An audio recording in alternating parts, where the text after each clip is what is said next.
The big question here that we want to answer is, why do customers actually leave? While many of us think customers leave because something was wrong with the product or the service that they complain about, this is actually not true. Research from Forum Corporation shows that 70% of the customers leave because of a lack of customer service. And a big part of this is down to having a bad complaint handling process. And yes, still 30% of the customers leave because of quality. So managing quality is very important. But if on top of that a complaint handling process is weak, you have a guarantee that a lot of customers will walk out on you. And in this graph, we also see that in number 3, there's price, and then there is convenience, and last area is that things need to be changed. But the biggest reason why customers leave is customer service, and complaint handling is a big part of that. Let me give you a few examples of bad practices in relation to complaints. First of all, not recognizing that the complaint is legitimate. If you as a company don't tell to your customer, yes, thank you for the complaint, we recognize that you have a complaint, even if they're wrong, okay, they're not going to be happy. One of the things that we see happening a lot is the tick in the box approach, by just sending a predefined answer to your customers in response to a complaint. And certainly if the customer complains multiple times on the same issue and they get exactly the same answer, it shows them that you're not really caring about their complaint. Or not informing your customers on the progress or delays in your complaint handling process. Sometimes it takes several days or even several weeks to do a proper investigation and to come up with an answer. But if all that time the customer hears nothing of you, that usually frustrates a customer and doesn't make them happy. And this is linked, of course, to taking too long to respond.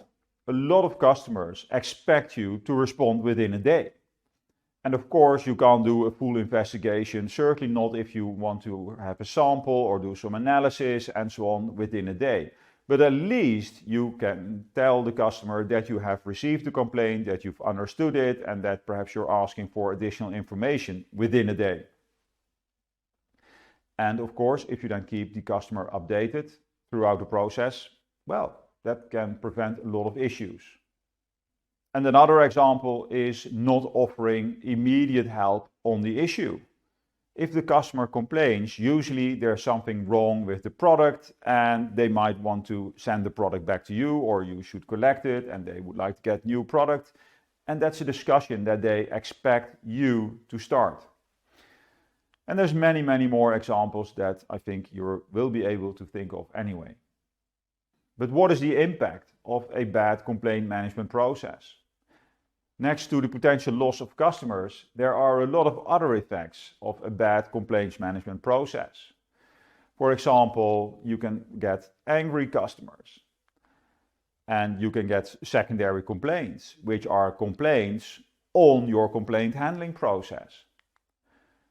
You can have a loss of business volume, and that's really customers walking out on you, but also customers who kind of spread the word that your company is not doing so well, and so other customers might actually leave or might not even start doing business with you. You can get additional audits by your customers, certainly if you have many complaints, or if you have food safety complaints.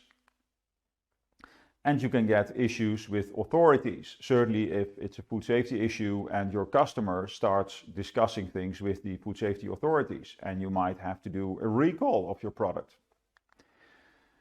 And in the end, and luckily those are the rare cases, but still we see it happening, if there are recalls or fines from your customers and the authorities, the company might actually start facing bankruptcy. If we look at the opposite side of the medal, we can say, what does a good complaint management process deliver to a company? Well, that impact can actually be significant. According to Gartner, we see that a 5% reduction in the defect rate, so a 5% reduction in the quality issues and food safety issues, increases a company's profitability with about 25%. So that's a huge change. Also, a 2% increase in customer retention, because you manage your complaints, for example, very well, has the same effect as decreasing costs by 10%. Because it is 6 to 7 times more expensive to acquire a new customer than to keep a current customer in place. So managing your complaints really well pays back. So why is this customer complaint process so important? A recent study by Esteban Kolsky, based on data from Microsoft, Accenture, Statistica and Gartner, shows that on average only 1 in 26 customers do complain.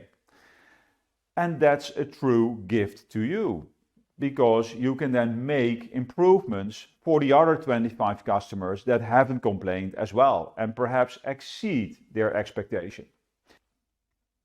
And it also shows that the customer that complains still cares about your products and the relationship with your company.